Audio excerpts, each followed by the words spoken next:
वर्ष 2023 कर्क राशि वाले अगर बहुत सारी बातों का ध्यान नहीं रखा तो हो जाएगी जिंदगी उथल पुथल। उतार चढ़ाव आपकी जिंदगी में आने वाले हैं 2023 में। तो बहुत सारी बातें करनी है, इस वीडियो को पूरा देखिएगा। मेरी और भी वीडियो है वर्षफल से संबंधित, आप ज़रूर देखिएगा। आइए अब इस वीडियो को शुरू करते हैं।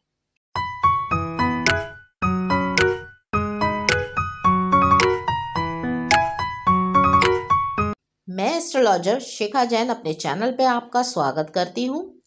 आज हम बात करेंगे कर्क राशि वालों के लिए। कर्क राशि वालों के लिए यह साल 2023 कैसा रहने वाला है। 2023 में कर्क राशि वालों को बहुत से उतार चढ़ाव का सामना करना पड़ सकता है, चाहे वो पर्सनल जिंदगी हो, व्यापार हो, प्रोफेशन हो, पढ़ाई लिखाई हो। तो इन्हीं सब बातों पे आज हम डिटेल पे चर्चा करेंगे कि 2023 आपका कैसा जाने वाला है। क्या अंत में सब कुछ ठीक हो जाएगा? ये तो आपको सब वीडियो देखने के बाद ही पता चलेगा।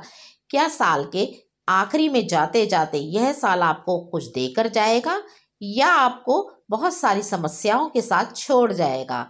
यह सब आपको वीडियो देखने के बाद ही पता चलेगा। तो शुरुआत करते हैं आपकी पर्सनल लाइफ से। कर्क राशि वालों, आप लोग अपने मन की सुनते हैं। मन की सुनना बहुत अच्छी बात है, पर कहीं कहीं दिमाग से भी काम लेना पड़ता है। आप अपनी पर्सनल लाइफ के अंदर आपको धोखा हो सकता है। यदि आप लव अफेयर में हैं किसी के साथ, तो वह आपको धोखा देके जा सकते हैं। तो थोड़ा सा इतना भी आंख मूंद के किसी पे विश्वास ना कीजिए। अपने मन से मुझे पता है कि आप अपने मन की ही सुनते हैं, परंतु कई बार दिमाग की भी सुनना बहुत ज़रूरी हो जाता है। अपने दिमाग, अगर आपका दिमाग कुछ आपको कह रहा है तो उसके ऊपर भी आपको विशेष ध्यान देना चाहिए, क्योंकि इस वर्ष आपको अपने इमोशनल रिलेशनशिप में, यानी कि अपने जीवन साथी के साथ थोड़ा सा सामंजस्य बिठाने के अंदर आपको दिक्कत हो सकती है। जिनकी नए विवाहित जोड़े हैं उनको भी दिक्कत आ सकती है। आप नए घर में जा रहे हैं विवाह करके, आपको वहाँ पर सामंजस्य बिठाने में, लोगों की बातें समझने में या लोगों को अपनी बातें समझाने में दिक्कत हो सकती है। आपको अपने जीवन साथी के साथ भी सामंजस्य बिठाने में दिक्कत हो सकती है। और यदि आपकी पहले शादी हो चुकी है या आप लव अफेयर में हैं, तो भी आपको एक दूसरे की बातें समझने में या एक दूसरे को अपनी बातें समझाने में दिक्कत हो सकती है। थोड़ा सा धैर्य से आपको काम लेना है। अगर कोई आपकी बात नहीं समझ रहा है तो लड़ाई झगड़ा ना करके आराम से एक दूसरे के प्रति प्यार से उनको अपनी बातें समझाइए, नहीं तो आप दोनों के बीच में तनाव बढ़ सकता है। क्योंकि ये वर्ष आपके रिश्ते के अंदर एक तनाव उत्पन्न करके जा सकता है, फिर वह वापस नहीं आएगा। यह जड़ बन जाएगी मेन आपके झगड़े की। तो शांति से इस चीज़ को आप बैठ के निपटाइए, अगर आपका बीच में लड़ाई झगड़ा है तो। जैसे कि आपका जीवन साथी ही नहीं, सिर्फ परिवार भी आता है इसमें, आपके ससुराल से संबंध भी आता है, आपके माँ बापों से भी संबंध आता है। ऐसा ना हो कि सभी आपको गलत ठहराने लग जाए। यह वर्ष ऐसा है कि एक नींव डाल जाएगा, आप पता चला फिर झगड़े बहुत लंबे खिंच रहे हैं।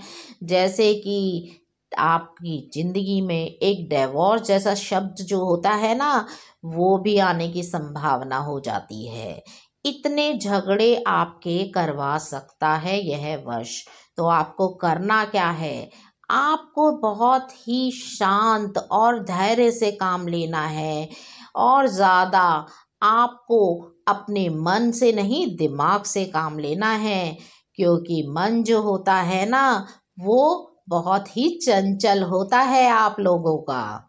इस साल अपनी ईगो और सेल्फ रिस्पेक्ट को साइड में रख देना।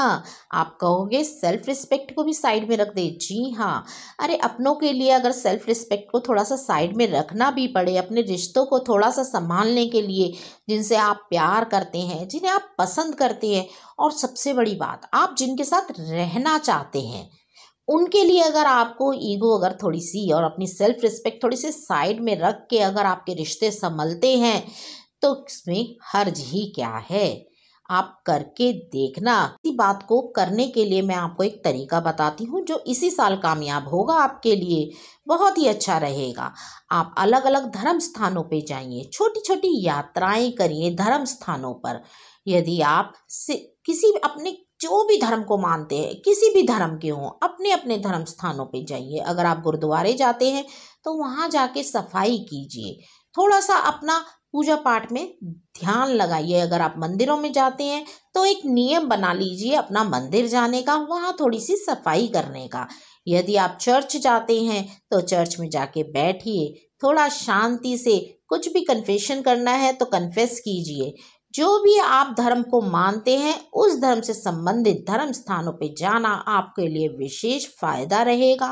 आपकी जिंदगी में जो उथल पुथल होने वाली है ना, ये उसका विशेष उपाय भी है। तो धर्म स्थान की यात्राएं, धर्म स्थान पे जाना आपके लिए बहुत ही अच्छा रहेगा। तो अब बात करते हैं करियर को लेकर कर्क राशि वालों के लिए। कर्क राशि वालों के लिए करियर के अंदर आप बहुत ज़्यादा जॉब चेंज नहीं करना।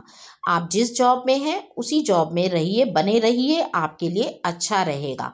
उसी में आपके प्रमोशन होने के चांसेस बन सकते हैं। यदि आप अपने प्रोफेशन में हैं, किसी प्रोफेशन में हैं, अगर आपके क्लाइंट आपसे कुछ डिमांड कर रहे हैं तो कई बार चुप होके सुनने में ही आपकी भलाई हो जाती है। या जॉब में हैं, आपको बॉस बिल्कुल नहीं भा रहे हैं, फिर भी आपको उन्हें झेलना पड़ेगा और यही आपके लिए अच्छा रहेगा। आप कहेंगे कि हम क्लाइंट की क्यों इतनी सुने, हम तो अपना काम करते हैं, तो यह आपको फिर दिक्कत का सामना करना पड़ सकता है।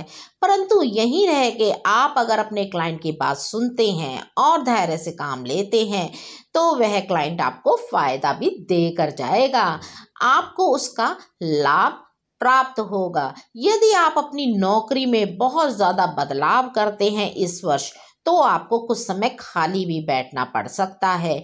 फिर आप कहेंगे कि हम तो बेरोजगार हो गए इस वर्ष। तो इस दिक्कत को ना झेलते हुए आप जिस नौकरी में हैं उसमें ही बने रहिए। चाहे आपके खिलाफ कोई षड्यंत्र कर रहा हो, चाहे आपको वहाँ कितनी ही दिक्कत हो रही हो, थोड़े समय बाद सब नॉर्मल हो जाएगा। आपको थोड़े समय के लिए इन सबको झेलना पड़ सकता है। तो कर्क राशि वालों के लिए एक बात और बताती हूँ जो इन सब बातों से हटके है। वह क्या? वह ये कि अगर आप मकान लेना चाह रहे हैं, आपकी जेब में धन भी है और आपका लोन भी अप्रूव हो गया है, सारे रास्ते आपको खुले दिख रहे हैं, फिर भी आप प्रॉपर्टी नहीं ले पा रहे हैं, प्रॉपर्टी ले ही नहीं पाएंगे। आपको लगेगा अरे हमें तो पैतृक संपत्ति से भी हिस्सा मिल जाएगा, अरे हमारा तो मकान पड़ा है वह भी बेच के हम मिला लेंगे और हम आलीशान मकान ले लेंगे। परंतु अभी यह योग नहीं बन रहा है, आप मकान नहीं ले पाएंगे। बहुत एकदम आपको ये लगेगा कि अरे हमने तो बस खरीद ही लिया, बस प्रवेश करना है, हमें तो डेट भी फिक्स कर ली, सब कुछ हो गया, परंतु यह सपना आपका झट से टूट जाएगा। आपको कोई ना कोई अड़चन बीच में आ ही जाएगी जिससे कि आपका मकान का सपना अधूरा रह जाएगा। और यह मैं इस वर्ष की बात कर रही हूँ, हमेशा की बात नहीं कर रही हूँ। इस वर्ष मकान लेने में आपको कुछ ना कुछ दिक्कतों का सामना करना पड़ सकता है। तो इसलिए मेरी इस बात को नेगेटिव मत लेना आप। मैं सिर्फ ये कहना चाह रही हूँ कि आप इधर उधर के जुगाड़ों में मत लगना कि हम और अच्छा कर ले। साल के अंत तक जाते जाते आपकी सभी समस्याओं का समाधान हो जाएगा। सिर्फ आपको एक ही चीज़ करनी है, वो क्या? आपको पेशेंस रखना है। अगर आप पेशेंस रखेंगे तो सब काम बहुत अच्छे से हो जाएंगे। जल्दबाजी नहीं दिखानी है। मैंने बोला ना कि कई बार मन की ना सुन के दिमाग की सुनना, जो आपके लिए अच्छा हो वही कार्य करना। और इस साल आप वही कार्य करेंगे भी, भले ही थोड़े देरी क्यों ना हो जाए आपको। अरे ये वर्ष तो पोटली भरने का है आप लोगों का। माँ लक्ष्मी की कृपा रहेगी। आप बोलेंगे सब बुरा बुरा बोला। नहीं, मैंने बोला सिर्फ चेंज नहीं करना है आपको जॉब में। लक्ष्मी माँ की कृपा रहेगी आपके पास, तो क्यों अभी जल्दबाजी दिखाना, क्यों अभी जल्दबाजी में डिसीजन लेना। आप पोटलियां भर के रखो, समय आएगा तो फिर खर्च करना। क्योंकि हो सकता है कि आपको परिवार में अपने माता पिता की सेहत पे कुछ खर्चा करना पड़ जाए, या परिवार में किसी और सदस्य के प्रति कुछ खर्चा करना पड़ जाए। तो इसलिए अभी तो आप अपनी जेबें भर के रख लीजिए, जब समय आएगा उसके अनुसार उसे खर्च कीजिए। तो कुल मिला के बड़ी प्लानिंग को आगे खिसका दीजिए, बड़े खर्चे मत कीजिए। यह साल आपका सेविंग का है, इस साल आप सेविंग कीजिए। थोड़ा सा उतार चढ़ाव वाला आपका साल है, पर अंततः बहुत बढ़िया आपका यह साल रहेगा। अंत में जाते जाते माँ लक्ष्मी आप पे पूरी कृपा दिखाएगी। तो मैं फिर से कहना चाहूँगी कि सेविंग करके रखिए और अगले साल फिर उसे आराम से खर्च कीजिए। अगर मेरी वीडियो आपको अच्छी लगी है तो इसे लाइक करें, मेरे चैनल को सब्सक्राइब करें और बेल आइकन पर प्रेस करें। Thank you.